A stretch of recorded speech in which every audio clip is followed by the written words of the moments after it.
ធ្លាប់មានគំនិតមួយចំនួនគេលើកឡើងថាសិភៅគឺជាមិត្តចុះសម្រាប់បងប្អូនទាំងអស់គ្នាយល់ថាសិភៅគឺជាមិត្តឬក៏ចាត់ទុកសិភៅគឺជាអ្វីផ្សេងដទៃទៀត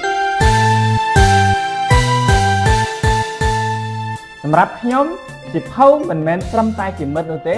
ក៏ប៉ុន្តែសិភៅគឺជាគ្រូសិភៅគឺជាទីប្រឹក្សាហើយសិភៅក៏អាចជាដៃគូនៅក្នុងការពិភាក្សាបានផងដែរសួស្តីបងប្អូនទាំងអស់គ្នាខ្ញុំបាទព្រឿងថយក្នុងនាមជាអ្នកអប់រំម្នាក់ខ្ញុំតែងមានជំនឿថាចំណេះដឹងគឺជាពន្លឺនៃជីវិតអាស្រ័យហេតុនេះហើយទើបខ្ញុំបង្កើតនៅវីដេអូនេះឡើងដើម្បីចែករំលែកនៅបទពិសោធន៍និងគំនិតនៃការអប់រំទាក់ទងទៅនឹងការសិក្សា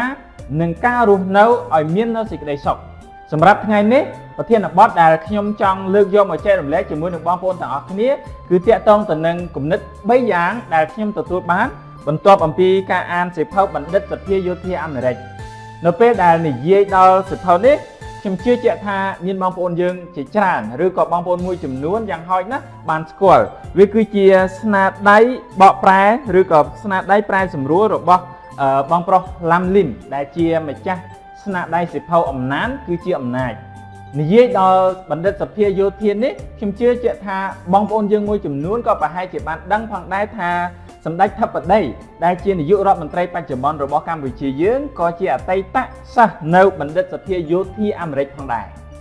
ដូច្នេះកុំឲ្យខាត់ពេលយូរខ្ញុំសូមលើកយកនៅគំនិត3យ៉ាងដែលខ្ញុំបានទទួលបន្ទាប់អំពីការអានសៀវភៅនេះចំណុចទី1គឺភាពជាម្ចាស់ការភាពជាម្ចាស់ការនេះគឺមានអត្ថន័យទូលំទូលាយណាស់បងប្អូនយើងអាចឲ្យនិយមន័យថាគឺជាការដែលយើងអាចគ្រប់គ្រងខ្លួនឯងបានឬក៏មួយទៀតយើងអាចនិយាយថាគឺការមាននៅទំនួលខុសត្រូវនៅបណ្ឌិតសភាយោធាគឺគេតែងតែបណ្ដុះនៅសិស្សនីតិហ៊ានទាំងអស់ឲ្យមាននៅភាពជាម្ចាស់ការឲ្យមាននៅទំនួលខុសត្រូវចំពោះតួនាទីឬក៏កិច្ចការងាររបស់ខ្លួនឯងដូច្នេះហើយបានជាទីនោះបានคล้ายទៅជាកន្លែងមួយដ៏មានឥទ្ធិពលឬក៏មានភាពល្បីល្បាញទាក់ទងទៅនឹងការបណ្ដុះនៅភាពជាអ្នកដឹកនាំដល់ពលទាហាននៅក្នុងការរស់នៅប្រចាំថ្ងៃរបស់យើងបើសិនជាយើងមិនអាចគ្រប់គ្រងខ្លួនឯងបានឬក៏មិនមាននៅទំនួលខុសត្រូវចំពោះកិច្ចការងារសកម្មភាពឬក៏ទង្វើរបស់ខ្លួនឯងទេវាអាចបណ្ដាលទៅជាបញ្ហាជាច្រើននៅក្នុងជីវិតរបស់យើងក៏ប៉ុន្តែនៅពេលដែលយើងមាននៅទំនួលខុសត្រូវចំពោះខ្លួនឯងសម្រាប់សិស្សនិស្សិតមានភាពម្ចាស់ការមានទំនួលខុសត្រូវចំពោះកិច្ចការងារដែលខ្លួនត្រូវធ្វើមានកិច្ចការងារមាន assignment ផ្សេងយើងមានទំនួលខុសត្រូវធ្វើជូនលោកគ្រូអ្នកគ្រូឬក៏សាស្ត្រាចារ្យបានទាន់ពេលវេលានៅពេលដែលយើងធ្វើការមានកិច្ចការងារឬក៏គម្រោងណាមួយដែលយើងទទួលដែលយើងត្រូវធ្វើយើងត្រូវតែមានទំនួលខុសត្រូវធ្វើនៅកិច្ចការងារនោះឲ្យបានទាន់ពេលវេលានិងឲ្យបានមានប្រសិទ្ធភាពនេះហើយគឺជាអ្វីដែលយើងអាចរៀនបានអំពីគំនិតនៃភាពជាម្ចាស់ការចំណុចទី2ដែលខ្ញុំទទួលបានអំពីសៀវភៅនេះផងដែរគឺការងារក្រុមបងប្អូន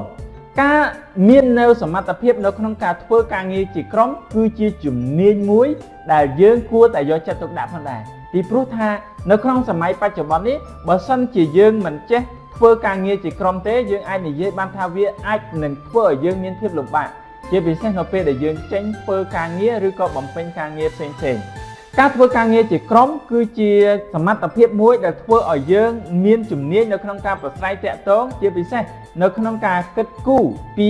ខ្លួនយើងហើយនឹងមនុស្សឬក៏ក្រុមរបស់យើងធ្វើយ៉ាងណាឲ្យយើងអាចសម្រេចនៅគោលដៅរួមមួយបាននេះហើយគឺជាគំនិតដ៏សំខាន់មួយដែលយើងនឹងទទួលបានបន្ទាប់អំពីការអានសៀវភៅបណ្ឌិតសភាយោធាអាមេរិកចំណុចទី3ដែលខ្ញុំទទួលបានបន្ទាប់អំពីការអានសៀវភៅបណ្ឌិតសភាយោធានេះគឺការគិតដល់ប្រយោជន៍រួម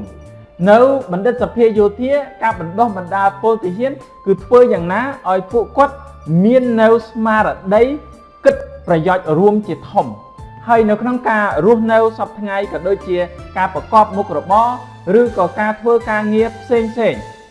បើសិនជាយើងគិតតែពីប្រយោជន៍ផ្ទាល់ខ្លួនយើងមិនគិតអំពីអ្នកដទៃខ្ញុំជឿជាក់ថាការរស់នៅប្រកបជាមិនបានសេចក្តីសុខទេបងប្អូនបើសិនជាយើងមិនបានផ្ដល់ប្រយោជន៍ដល់អ្នកដទៃឬក៏ជាពិសេសយើងធ្វើដើម្បីតែប្រយោជន៍ខ្លួនឯងធ្វើឲ្យប៉ះពាល់ដល់មនុស្សដែលនៅជុំវិញខ្លួនយើងខ្ញុំជឿថានេះគឺជាផ្នែកមួយដែលធ្វើឲ្យយើងមិនអាចរស់នៅបានសុខនោះទេដូច្នេះហើយការដែលយើងចេះគិតអំពីប្រយោជន៍រួមឬក៏ប្រយោជន៍សាធារណៈជាធំធ្វើឲ្យយើងទទួលបាននូវការគោរពដល់តម្លៃ អំពីអ្នកដទៃជាពិសេសខ្លួនយើងគឺតែងតែមាននៅមោទនភាពចំពោះខ្លួនឯងជាមិនខាននៅពេលដែលយើងបានធ្វើកិច្ចការងារទាំងឡាយណាដែលផ្ដល់ជាប្រយោជន៍ដល់មនុស្សជារួមឬក៏ជាទូទៅឬក៏យ៉ាងហោចណាស់យើងធ្វើទៅមិនបានប៉ះពាល់ដល់ផលប្រយោជន៍របស់អ្នកដទៃ